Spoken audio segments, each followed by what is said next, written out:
Thank you, Mr. Chair, for this excellent introduction, and thanks all for coming here. I'm really delighted to be here to present the joint work by the African Development Bank and the Global Financial Integrity.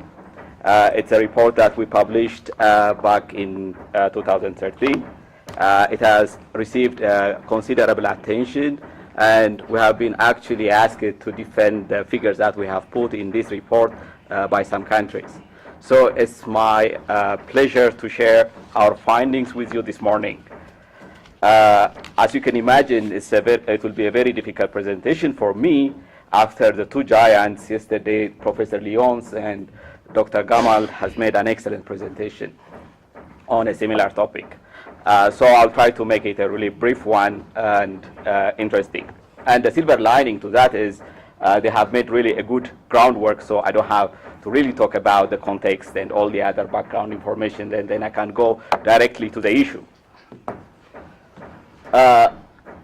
So what we have, just as a brief context of why we are doing this study, we are a bank, we are a development bank, we are financing projects, and we have a huge portfolio in infrastructure. And as you have heard yesterday from the Executive Secretary of the UNECA, the African infrastructure gap goes to 31 billion a year. And as a bank, we really need to mobilize resources, especially from domestic resources, from African resources, to finance this gap. So this study is along that line of broad objective of resource mobilization. What can we do? What are the opportunities? What are the kind of finance that we can mobilize? So this study comes in that context, and we also know that there is a serious challenge in attracting ODA these days. The projection until 2015 shows that it would be a downward trend. And in real terms, actually ODA has declined. In terms of GDP, ODA has declined. So when this kind of funds are drying up, we need to be creative. And to make our existence, we have to really be to the front and then try to mobilize resources. And that's why we jump on this study. So what we do is we try to estimate along the same line that you've been hearing in the presentations from yesterday, net resource transfer. Basically what we are doing here is we try to estimate the recorded flows, and we also estimate the unrecorded flows, which are the illicit finance. And the difference between the recorded and the unrecorded is actually the net resource transfer to Africa. And then that would be our focus. It's not only the illicit part of the story, we also go to the legal, or what we call it, the licit kind of transfer. So that is a little bit of a difference from what you have been hearing yesterday. So what we did is we used the IMF and the World Bank data as an input, so that we'll have a consistent database. And basically, you know that in Africa we have all these gaps in data. Some countries just disappear in between during conflict time or during some kind of upheaval. So there are a lot of gaps in the data. So the data availability really dictates what we can do. So basically, we restrict ourselves from 1980 to 2009. So what we did is we tried to estimate the illicit financial flow using the World Bank residuals method that is based on what resources are coming and what's going. And we adjust that for trade misinvoicing. Okay, probably before I go here, I want to make one caveat in this trade misinvoicing. You've heard a lot about this trade misinvoicing, that imports, there is always this kind of over-invoicing of imports. This is a bit tricky. Probably it could be some statistical artifact that we see imports are overpriced.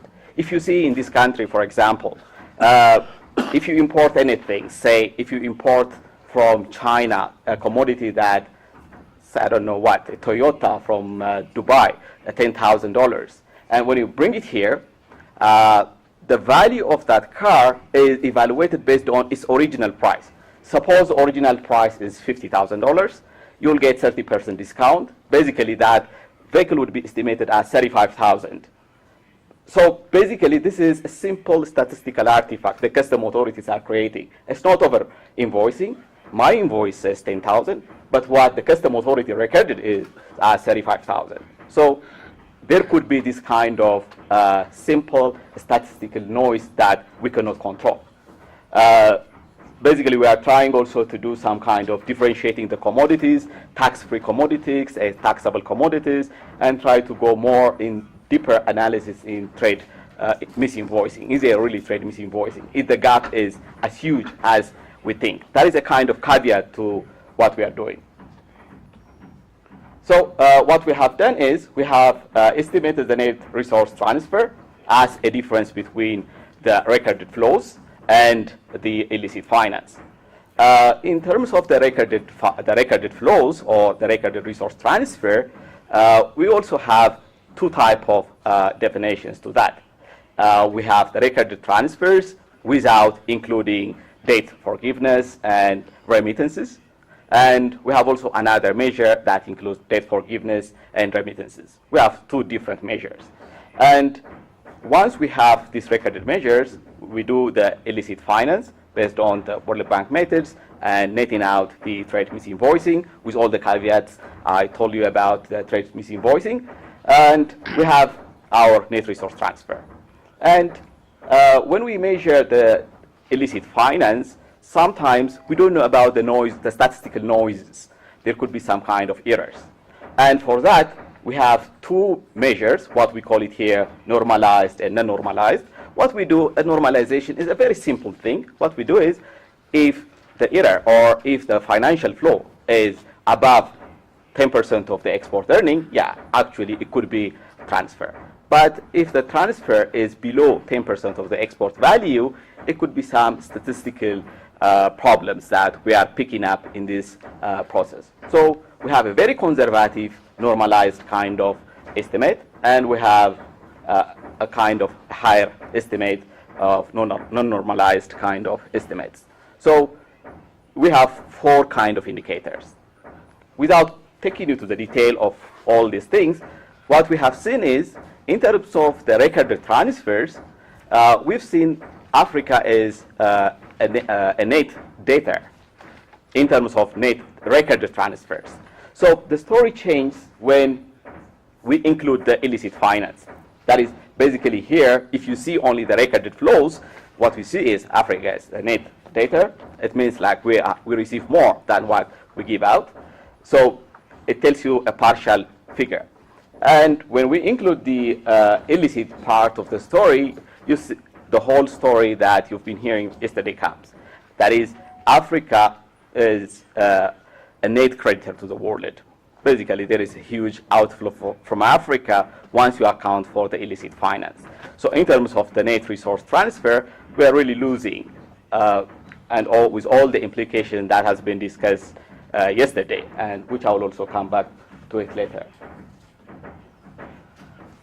And basically why we see this kind of, I didn't present the recorded flows, but what we have seen in terms of the recorded flows is, the recorded flows shows positive.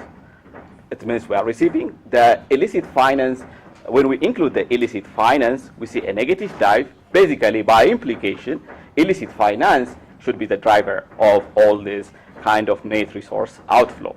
And as you see it, even in our estimate, we reach to a similar conclusion that what the ECA has found and what the Lyons has found, that the illicit finance is going up in Africa. And what you see a little bit of dive around 2007, since 2007, 8, 9, that's basically because of the financial crisis. And basically trade is lower, and there will be much demand for financial obligations. And basically from the World Bank side, in the use of funds would increase. And as a result of that, we see a little bit of drop in illicit financial flow. Otherwise, it still is a huge number that you see down there. In terms of regional kind of distribution, what we see is Sub-Saharan Africa account for something 70% of the illicit financial flows, and North Africa accounts for something like 30%. And within Sub-Saharan Africa, West and Central Africa has a huge or proportionally more weight in terms of the illicit finance. Basically, this is driven by Nigeria and Cote d'Ivoire, for example. And what we see from the figure there is Southern Africa, basically driven by South Africa, and West and Central Africa accounts for much of the outflows in Sub-Saharan Africa.